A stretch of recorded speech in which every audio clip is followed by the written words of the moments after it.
In this video, you learned how to use the FileReader class to read files on a user's client. In this video, you learned that there was a problem with the current structure of the FileReader class in the way it handled asynchronous execution. In this video, we'll refactor the FileReader and write a new component that, even though is asynchronous, it lets us write code that looks like it is synchronous. For that, we'll use promises and the async await features of JavaScript. This is the code from the old example that needs fixing. Just to jog your memory for those who haven't seen the previous video, I have an input control of type file in whose change event handler I get the files selected and loop over each file that's been selected. I new up a file reader for each file selected, define an onload event handler, and call the read as text method, which commissions a hard disk read of the file. The onload event is executed when the file has been read successfully to completion. The results of the file are available in the event.target.result property, which in this case, since I have called read as text, the result will denote the contents of the file. I add a bit of markup to the contents of the file and concatenate the contents or the whole markup for this file and for each file to a variable called content of all files, which I want to display as the text of a text box whose ID is the preview. This has a problem which we saw earlier, but to show you what the problem is for those who haven't seen the earlier video, I will execute this code. I'm running this example as it was earlier. I select these three files, but nothing is displayed in the text box, even though the console reports no errors. To fix our code, let's first define the API that we will need for the resulting component that we're going to write. I want the new components API to be exactly like the FileReader class. I want to be able to new up a new instance of FileReader, but instead of defining onload, I just want to be able to call read as text and have that return either a promise or something awaitable that I can get the results out of. Let me remove the old code from the for loop. I'll put it in a new file just in case we need some bits of it. And I'm going to write the new API from the call site, as in how do we want to use the new file reader. I want to call the new file reader my file reader just to distinguish it from the vanilla file reader available in JavaScript, although my file reader is a terrible name. I want to be able to call my file reader dot read as text with the file, and I want this to return a promise. And then, since this is a promise, I'm assuming you don't know how to use promises, so I'll leave it at this for now and come back to the lines that must follow this once I've explained promises a little bit, enough for you to understand what we're doing. Let's start writing this component. This has a parameterless constructor function, so I'll define one. And this does nothing. And it has a method called read as text. Since this is an asynchronous method that returns a promise, I want to name it appropriately so that the caller knows that it is an asynchronous method. So instead of calling it read as text, I'd like to call it read as text async. This is only a convention and not a rule. Your code will still work if you don't use the suffix async, but I'd like to keep in line with good habits and name it appropriately. And since I want it to be a method of the file reader itself, I'll declare it on the prototype of the file reader constructor. This function needs a file, and its job is to read a file, but not to return a file immediately. Asynchronous methods do not return results immediately since they don't need threads mostly. So this asynchronous method will return a promise, which colloquially indicates a promise to return the actual value at a later point of time whenever it's possible to run the actual code. So it returns a method called promise, which is an object, and the promise is the constructor function of which. This is available inside the JavaScript API. And this method or this constructor function denotes a token or a promise, like a promissory note, that I will return a value at some point in time. And the promise needs a function that it will execute to actually get the value. So that function stands for the work that needs to get done. So instead of passing in a lambda, which I could pass in an arrow function here, which denotes the work that needs to get done. But it's hard to read lambda inside lambda inside lambda. At least for a tutorial, I will use a normal function and use its name here instead of a lambda. So this function would actually, whatever it's called, it would represent the work that needs to be done. So I will have a function called the work that needs to be done. And the promise needs that function so that it can execute that function. And let's assume the function is here. And then whatever the function does and however it does it is right now not something we want to think about. But at the end of doing it, the function will return some kind of a result. Sorry about that. Some kind of a variable result.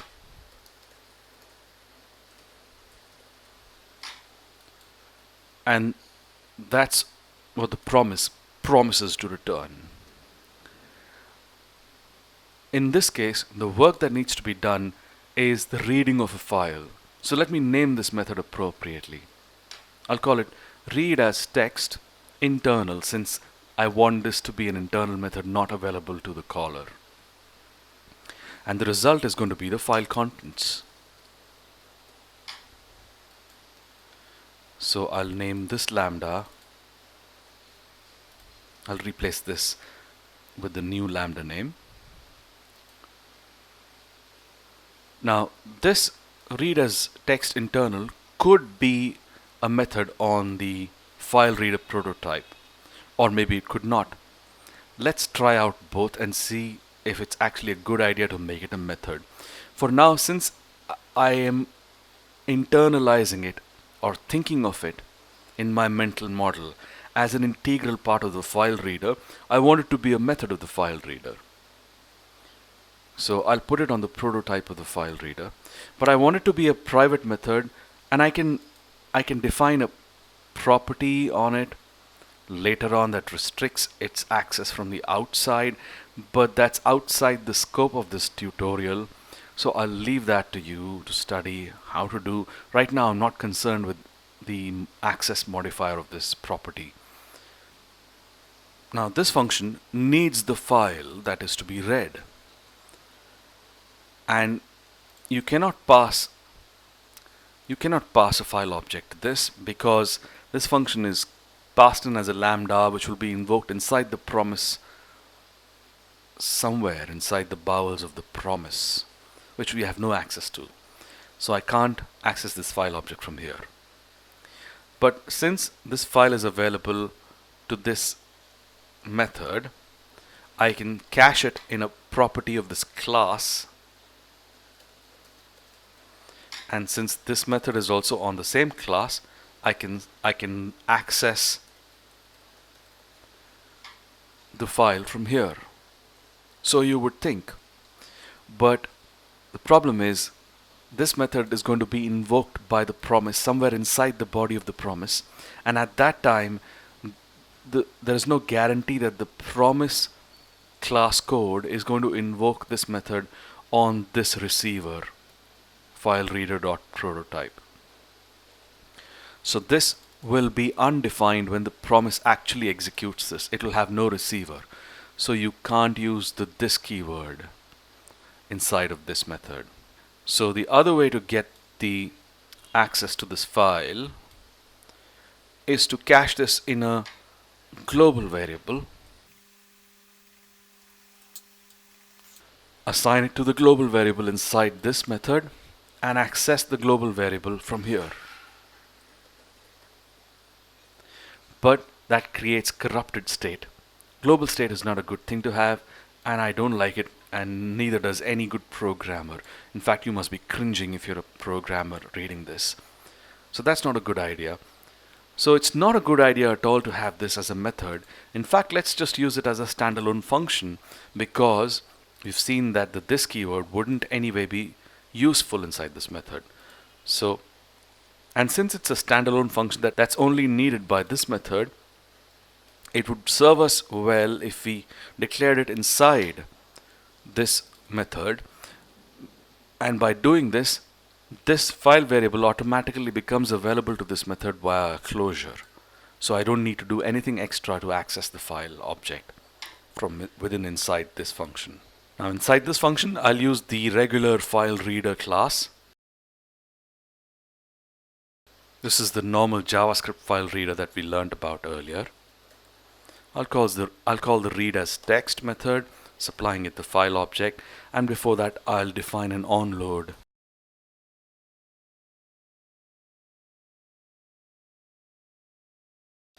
This is the code for adding some markup to each file chunk, to each file content. We don't need this variable that stands for the content of all files. I just need a new variable called file chunk, which starts being initialized with the name of the file, and then to it I append a new line followed by dashes, followed by a new line, followed by the contents of the file, and followed by 2 new lines. Now I need to make this available somehow from within this, not even to this function, but to the caller of this function. Not even to this function, in fact to the caller of this function. And that's way weird. There's no straightforward method to do that, except somehow if the topmost caller could give me a callback over here and could somehow magically reach here, then I could just call the callback. In fact, let me call that the success callback, and I could give that the file chunk. The success callback stands for a function which I want to call from within this component internally. If this component is able to successfully do its work, which in this case happens to be reading the file. And this callback, I want that the call site, the actual call site that uses the promise, supplies. And that's how promises are used. The promise method usually has, when you use a promise, when you use a method that returns a promise, there are 2 ways to use it. One is you say promise and then call a method called then. And the then method accepts a function or a lambda or an arrow function or a delegate or an anonymous function, whatever you want to call it, which is the success callback, which means the function that will get run if this operation was successfully read, successfully completed. So we can define, outside this method, we can define another standalone function. We can call it success callback. That is the method that we want to run if the file was executed, the file was read successfully. That's this function. And let's say for now, I don't know what we want to do here. Well, we'll think about that later. But that's the method you want to pass to the then function. But if something fails here, then I want to be able to report that error also to the caller or the user of the promise. So let me put all of this in a try-catch block.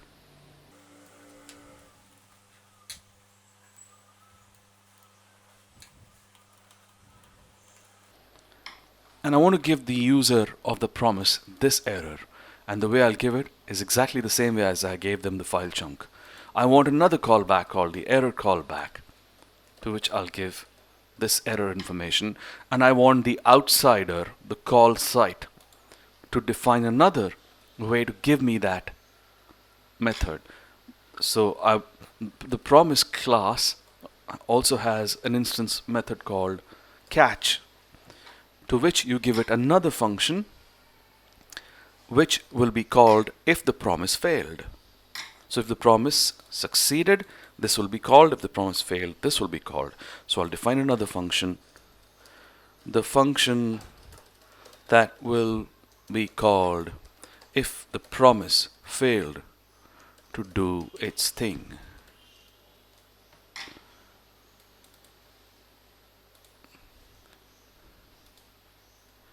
And this function, the success function, obviously needs the result or the data, in this case the file contents. So it'll accept one argument. It wants one argument called file contents, and this guy wants a string that represents an error or an object or whatever you want. It could be anything. Both of these arguments could be anything you want. Basically, you are defining a contract that there is a method that's going to expect this kind of data, and this is the callback I will pass to the promises then function, so it'll magically get linked to this success callback. And obviously, how does this method get the success callback? It needs the success callback to be passed as an argument. And the same method is also calling the error callback, so it needs the error callback as another argument. That's how you write this method that creates a promise. And let me now turn everything into a lambda. This success callback, that is the method that we want to run if the file was read successfully, is a terrible name. We want a convention that we can use everywhere. So this is called the resolve method. In the nomenclature of the promises that you will read, this is called the resolve method. So resolve simply is the callback that stands for this. So I'll call this function resolve. And this is the error callback, or we can call it the reject callback, just in case the promise failed.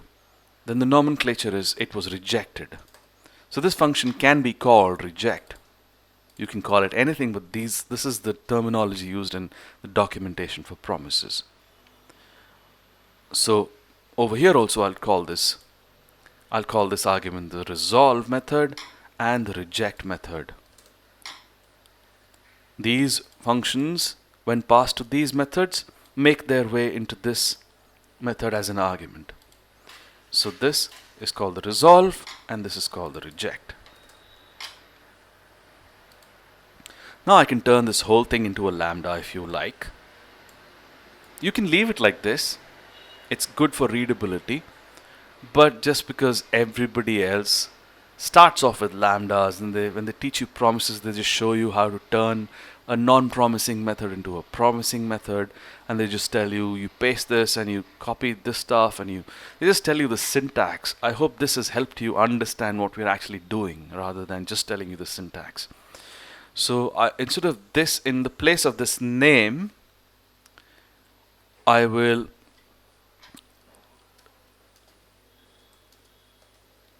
place an arrow function. The arguments will be these two, and the body will be this.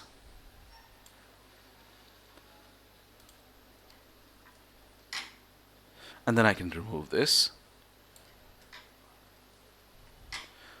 So that's how you write a promise. It looks scary. If I wouldn't have told you the backstory and made a separate function, just this would have been very scary. And that's when I see documentation and video, they just start off with this lambda. Oh, it's a promise. You just start with new promise, and then you give it the resolve and the reject without actually telling you what the fuck it is you're doing and what is this resolve and what is this reject. Who calls it? Those are the key missing pieces that no video tells you. And so I thought it'll be nice to walk you through those aspects. I hope it has cleared something in your mind. Anyway, So this method returns this promise, and this resolve comes from where? It comes from the then method. So let me turn this code also into a lambda. So instead of writing resolve, I'll say I need a lambda, an arrow function here. And that arrow function is going to accept this argument, file contents. And it's going to do something. And this reject, instead of that, I'll say I need another lambda that takes in an error. And I'll remove these two. So that's how you use the promise. I think I have an extra. Yeah. Now I can rewrite these 3 lines like this. I can just say promise dot then, and I can chain them together like this. And dot catch. That's what you will see in most books. And what do we want to happen after we get the file's contents? We want to concatenate them to the variable content of all files. So I want to do file contents plus equals,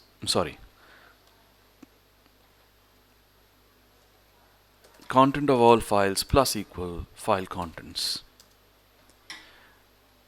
Now if I do this, and at the, let's say I want to just console log the error.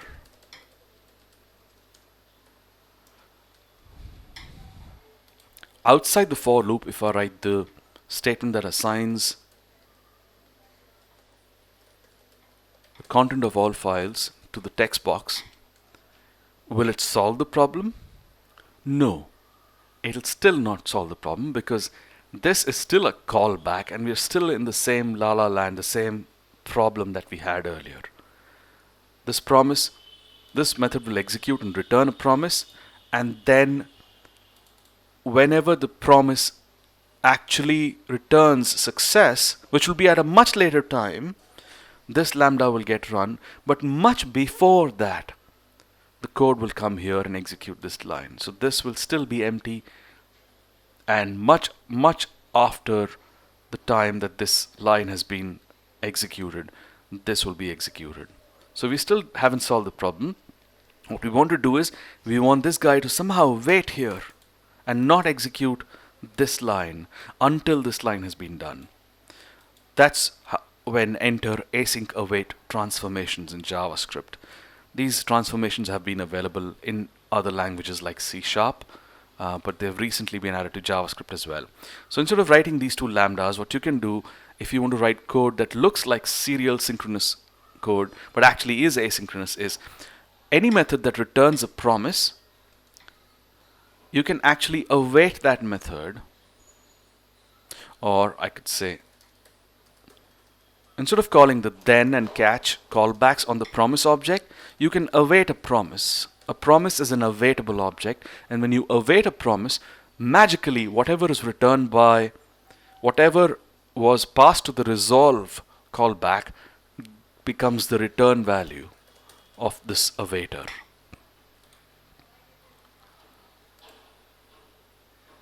And if there are any errors, this error callback gets translated into an error being thrown in the call site. So if you had a try catch block here, which I'm not going to have, I'll remove this because it looks very ugly and hard to read.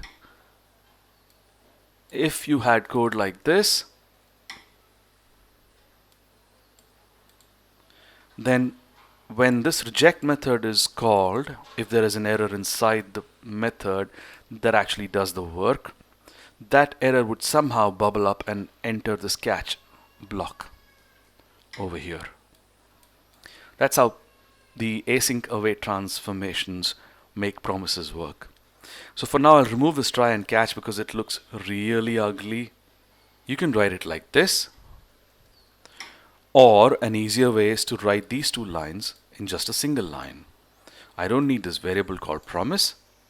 Let the file contents be the result of awaiting this method, which evaluates to a promise. Now when I put the await keyword, when the control flow comes here, it'll execute this method and immediately return. But because it'll see the await keyword, it'll not execute the next iteration of this loop. It'll go back to the caller of this method, which is the top level event loop, and say, please go and do any other tasks that you have, because I'm still waiting for a result from read as text async. And when that result comes, I will execute the next iteration of this loop. So that will not block the current thread, but it'll kind of put a marker here of remembrance, saying I was here, and when I get back here after I've received the contents of this promise, I'll continue execution from here to the next iteration of this for loop. So that's how the code becomes asynchronous. And when all iterations have been executed, when the code comes here, by this time all iterations will actually have been executed, and this will actually have the contents of all the files. So that's our new component, and that's basically really the complete code for the new component. Let's put it to use and see if we have any errors. I'm sorry, the one thing I forgot is when you put an await keyword in the method, we put the await keyword on this method, but inside this method, function file input control change event handler.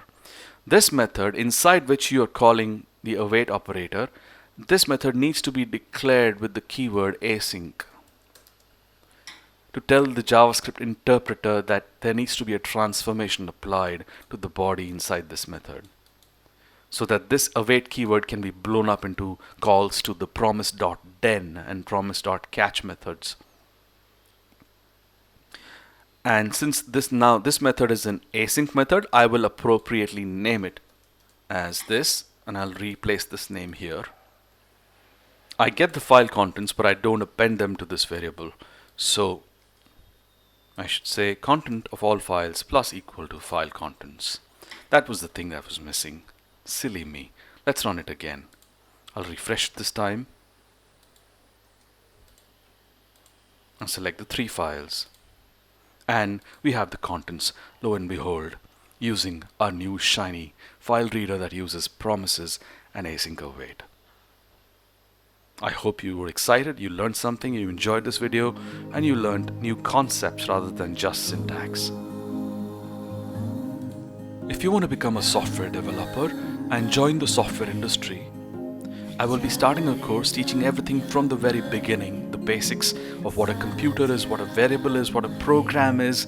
I'll hold your hands, teach you through the very, very basics for a very long time, every other day or so, for a couple of hours a week. So please go to my website, satyaish.net, scroll down to the bottom of the website, and please join the mailing list so I'll be able to send you an email as soon as I launch the course. If I understand this, is one thing I take away from the question is suffering is subjective. This is a great thing if you can understand it. Literally, the world itself is not out there. So what do you mean, Swami? Are you subscribing to a subjective idealist position? A philosopher would say. The world is in your mind. I'm not talking about that. No doctor will deny, no biologist, scientist will deny that the world, follow this carefully, the world that you are experiencing right now, all of that experience is within your own mind. How you, the conscious mind, experience a person sitting in a chair, that nobody can explain. But the thing is, you are experiencing it in your mind. And next step, all that is in your mind is actually in your consciousness, in your awareness. Right? So the entire world of experience, all other people, all your so-called suffering and injustice and problems are experiences in you, the awareness. Nothing outside. I'm not denying the whole thing is outside. It may be. But you are not experiencing the outside. You are experiencing a very powerful simulation in your mind. Not one scientist can deny it. Not one philosopher can deny it.